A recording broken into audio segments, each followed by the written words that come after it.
আসসালামু আলাইকুম রহমতুল্লাহ। আমরা আজকে 29 রমজানের প্রায় শেষের দিকে আমাদের কিছু শুভাকাঙ্ক্ষী ভাইদের সাথে ইফতার করতে চলে যাচ্ছি অলিনগর পাশে যে আপনার নদীর উপরে আমরা ড্রেজারের উপরে ইফতারটা করব।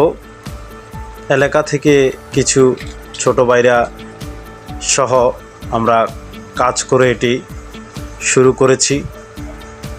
এখানে আমাদের শিক্ষকরা আছেন, কেউ শরবত বানাচ্ছেন, কেউ তরমুজ কাটছেন, কেউ সালাদ কাটছেন। এখানে সালাদ কাটছেন যে উনি হচ্ছে আমাদের জনাব ইসমাইল মিথুন স্যার, আমাদের আরিফ স্যারও আছে। সবাই মিলে কাজ করতে অনেক মজা।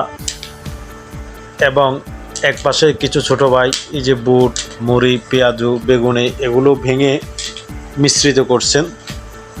সবাইকে একসাথে আমরা বসে লাইনে এটা খাবো, ইফতার করব। এই জন্য এই যে দেখছেন এটা আমাদের ফেনী নদী, খুব সুন্দর। এই যে এরকম একটা পরিবেশে আপনি ইফতার করবেন, আপনার মন একদম ফ্রেশ হয়ে যাবে। চারদিকে আপনার প্রাকৃতিক বাতাস এবং নদীর মতো একটি উপলব্ধি, এই যেন এক মনোমুগ্ধকর পরিবেশ। এই পরিবেশে ইফতার করেই নিজেকে ধন্য মনে করি। ধন্যবাদ।